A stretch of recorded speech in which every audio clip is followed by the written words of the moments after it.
Bienvenidos a este nuevo video de la cátedra de lenguaje de programación Java. Mi nombre es Adrián Meca. Este video se publica bajo licencia Creative Commons. Bien, hoy vamos a ver un ejercicio basado en capas y JDBC para realizar. Para eso tienen que haber visto el video anterior de introducción a capas para entender un poco el modelo que vamos a estar utilizando para este ejercicio. Bien.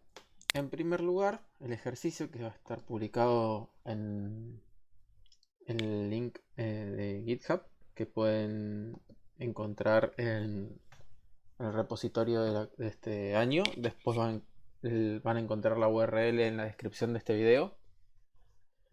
En este caso vamos a utilizar una base de datos, un proyecto que se llama Ejercicio 5, Acceso a Datos.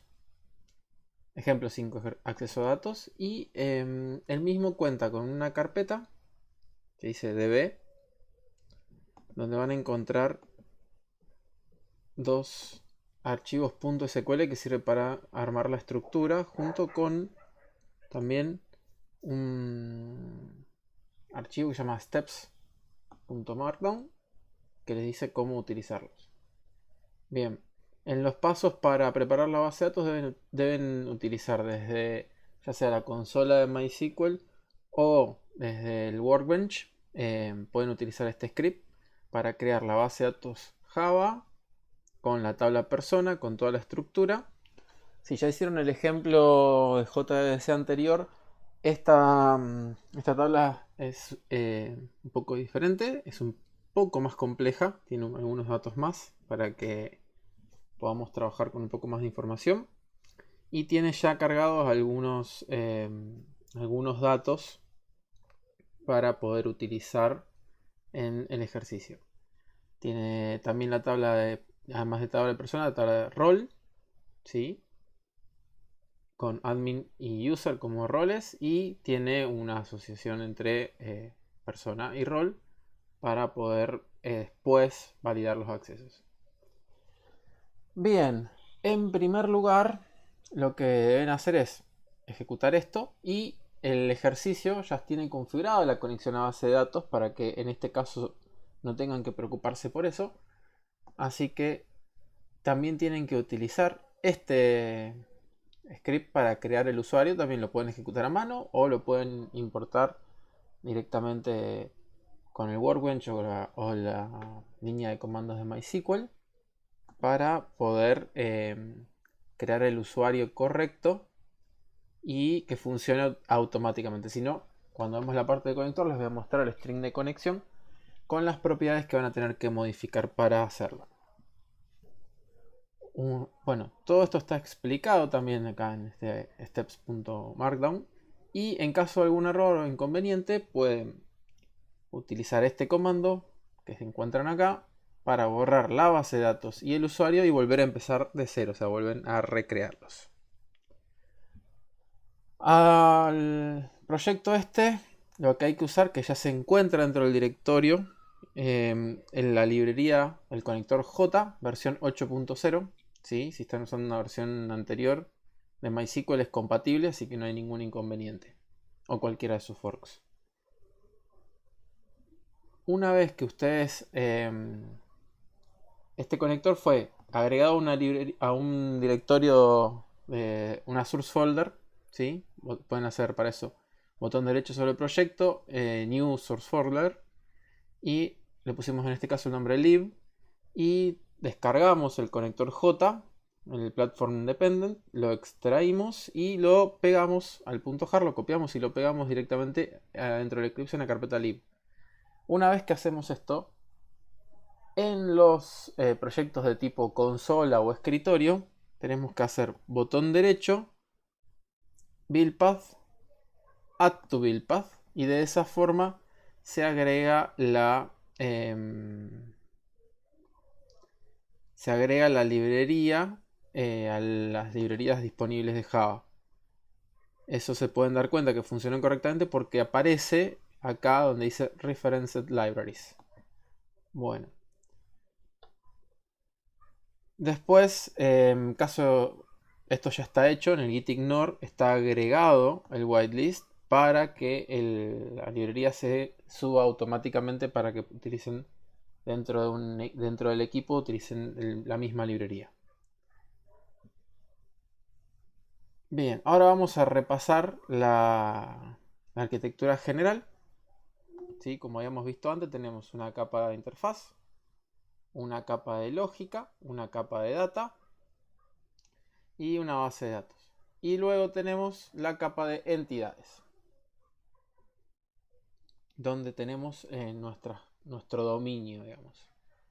Bueno, dentro del proyecto van a encontrar la capa de data, la capa de lógica y la capa de interfaz gráfica, así como también el package de entidades para comunicarnos entre las distintas capas. Les recuerdo, si necesitan más referencia, vayan al video anterior para poder entender cómo utilizarlo. Bien, en este proyecto hemos usado la consola para que sea más rápido y simple la interfaz. Pero la arquitectura que estamos usando nos va a permitir que esta interfaz de consola pueda ser reemplazada muy fácil por una interfaz web en un momento posterior en otro ejercicio. Bien.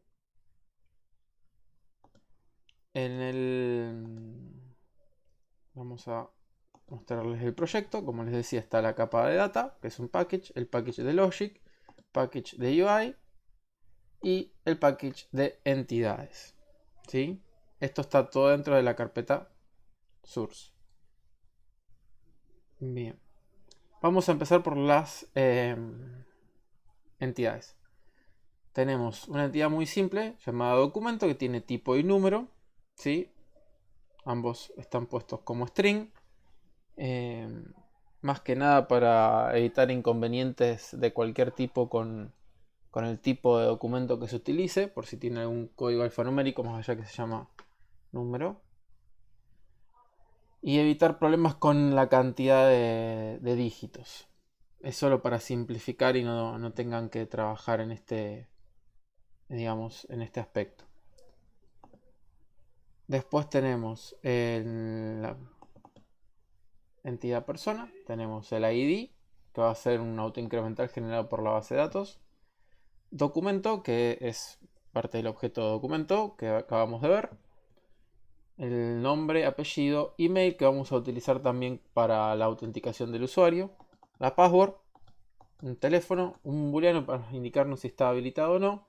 Y bueno, en este caso vamos a usar unos roles. Yo usé un hashmap, podrían haber utilizado un linked list o cualquier otro tipo de lista que les resulte conveniente, ArrayList, linked list o hashmap, como hemos usado acá. Bien.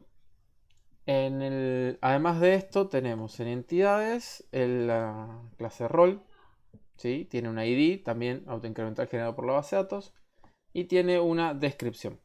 Tanto en persona como en rol como en documento hemos agregado los métodos toString para poder mostrarlos por consola fácil y cómodo para nosotros.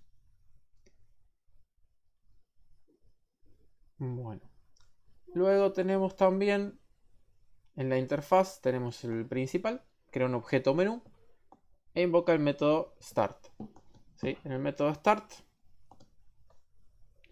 tenemos utilizamos un escáner para la entrada de datos y que vamos a utilizar el mismo escáner a lo largo de todo el menú.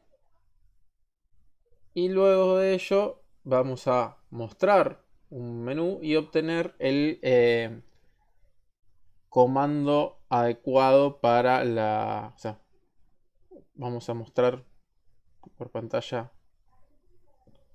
las opciones y vamos a esperar la respuesta y luego vamos a ejecutar el comando.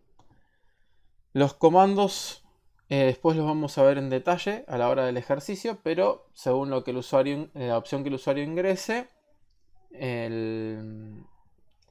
se va a ejecutar el método que corresponda. En este caso, por ejemplo, al indicar el comando list, vamos a llamar al objeto de lógica login, control login.getAll.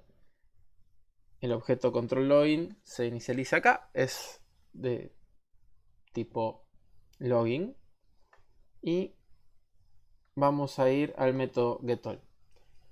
El método getAll en particular llama al acceso a la capa de datos. También antes de realizar esto vemos que obtenemos un objeto login y vamos a llamamos al método login, ¿sí? Para obtener a la persona. Pedimos el email y la password y utilizamos del controlador login el método validar. El método validar también va a invocar en esta etapa solo a la capa de datos. Como acá una aclaración de cómo debería ser la forma, digamos, un poco más seria de manejar las contraseñas. Pero por simplicidad y para que les sea muy fácil y evitar inconvenientes, porque el objetivo no es en este caso manejar contraseñas ni cifrado, sino que aprendan el uso del acceso a base de datos y de capas, vamos a dejarlo sin cifrar inicialmente. Una vez que funcione, después vamos a enfocarnos en el uso del cifrado y también en otros aspectos de lo que es el manejo en capas, y algunas mejoras vamos a hacer en ejercicios posteriores en función de lo que podamos con el tiempo. Bien. También tenemos una opción, un comando ya armado que se llama find. Find busca por tipo de nombre de documento. En este caso es invocando el método find, que como vemos genera un objeto persona y un objeto documento, lee el tipo y número de documento y hace la búsqueda por el control login por tipo y número de documento. Tanto el validar como el getAll y el getByDocumento utilizan un objeto data persona que definimos en la clase, ¿sí? Es una variable de instancia, la inicializamos en el constructor del objeto de lógica y luego hacemos la invocación. Fíjense que nosotros siempre, en el caso de el objeto login, tenemos que recibimos como parámetro un objeto persona en cualquiera de estos dos casos, y siempre estamos devolviendo objetos personas, es decir, estamos devolviendo objetos y estamos recibiendo objetos como parámetro de la capa de entidades. A su vez, llamando a los métodos de la capa de data, getByUser, getAll y getByDocumento, estamos invocándolo también con objetos de entidades y devolviendo a su vez objetos de entidades. Vamos a ir, por ejemplo, al getByUser. Vamos a ese método y recibimos nuestro objeto persona. En este caso va a tener el objeto persona, los únicos datos que tiene son el email y la password. Nosotros vamos a hacer un acceso a base de datos, pues vamos a verlo un poco más en detalle. Al objeto hacemos nuestro select, ¿sí? Con el email y la contraseña. Hacemos la query con una prepare statement para evitar SQL injection, y una vez que se ejecutó el result set, nosotros procedemos a mapear el result set dentro del objeto persona y del objeto documento, ¿sí? Y una vez que está eso, también usamos el set roles, pueden ir a verlo ustedes. Para eso utilizamos un objeto data role. Hay mejores formas, es decir, más eficientes de hacerlo, donde directamente podemos obtener los datos de la persona y el rol en conjunto, pero de vuelta, vamos a tratar de mantener una Solución simple, fácil de entender, sobre todo para la gente que está realizando sus primeros desarrollos. Después pueden mirar el método setRoles. Básicamente ustedes le pasan el objeto persona y le carga a ese objeto los roles de esa persona. Cierra la conexión, en este caso la libera. Después vamos a ver todo este código en detalle. Y devuelve la persona que corresponde a ese usuario y contraseña. Algo importante es que no estamos devolviendo un false o algo por el estilo. Después, cuando fallemos de recuperar, por ahora no estamos haciendo, pero cuando no recuperemos la persona adecuada, vamos a agregar la generación de excepciones custom de nuestra aplicación para manejar esas situaciones. Bien, el getByDocumento funciona de la misma forma, ¿sí? Solo que con tipo y número de documento en lugar de con el email y la password. Y también tenemos un getAll que no es una statement común ya que no tiene ningún parámetro. Y en lugar de devolver directamente a una persona, creamos una colección de personas y agregamos cada una de las personas que devuelven en el result set.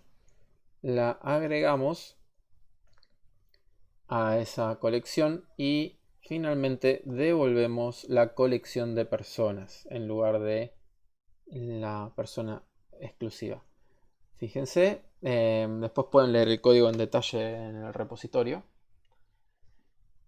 Una vez que se hizo esto, se devuelve la persona al login y se devuelve el menú a su vez. En el caso del login, una vez que la persona es validada, continúa con el proceso. Luego nosotros vamos a agregar excepciones, digamos, y vamos a obtener una respuesta para confirmar que la persona es correcta. Y luego se nos va a ofrecer la opción del menú. Bien, ahora vamos a proceder a explicar la capa de datos exclusivamente. La capa de datos, además de contar con data persona y data role simplemente tiene un getAll, tiene un getById donde damos un rol y devuelve el rol correspondiente. Tenemos un getByDescription donde hace la misma búsqueda por descripción.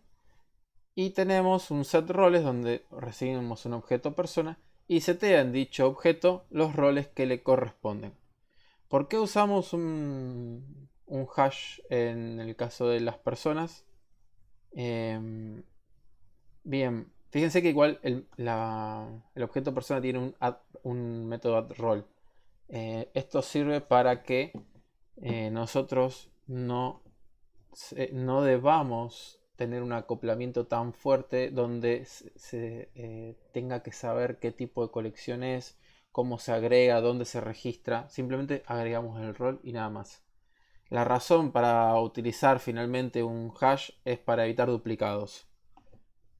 Bien. Ya que esto, digamos, o ya sea el evitar duplicados y el averiguar si una persona tiene cierto rol, es una búsqueda en la cual un hashmap es una colección muy eficiente para realizar esas búsquedas. Bien, y ya están los métodos programados también. También tiene el add para agregarse a la base de datos, un update para modificarse y un remove en el caso de que se quiera borrar el rol desde la base de datos. Bien. El objeto dataPersona, ya vimos los elementos que tiene. Tanto en el caso de dataRole como en el dataPersona vamos a ver que la forma de trabajar es: utilizamos la clase de connector.getInstancia, .getCon, y ahí obtenemos la conexión. Y ahí creamos una sentencia o una prepare statement. DBConnector es una clase que está aquí, que cumple con el patrón singleton. Por eso utilizamos getInstancia para recuperarlo. De esta forma evitamos que haya varias clases de BConnector que manejen la conexión a la base de datos. De esta forma un único objeto se conecta a la base de datos y maneja todas las conexiones. En nuestro caso vamos a manejar solo una conexión a la vez. En otro momento vamos a mostrar el uso de Connection Pools con Hikari, pero en este momento vamos a trabajar con una conexión, con el manejo de una conexión y su liberación totalmente manuales para que veamos todo el procedimiento de JDBC y entendamos bien la lógica.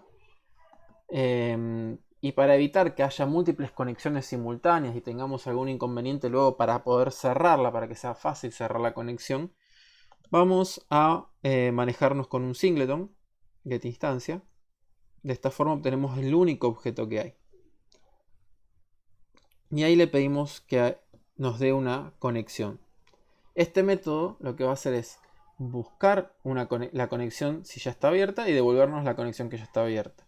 Y si ya no hay ninguna conexión abierta, va a abrir una nueva. Esto permite compartir las conexiones abiertas, evitar tener múltiples conexiones a la vez hacia la base de datos y tener logs hacia la base de datos. Para un ejemplo simple está bien, para lo que es un digamos un pool de conexiones, después vamos a ver, tiene algunos adicionales para poder manejar toda esta lógica sin conflictos. Y al terminar el uso de la conexión, lo que vamos a usar es el método releaseCon, que va a liberar esa conexión. Bien, el método el objeto de connector que nosotros utilizamos es esta variable. Dentro de la clase de BConnector, para implementar el método, el patrón singleton, lo que hacemos es creamos una variable de clase o estática que llamamos instancia, que es la única instancia que va a estar.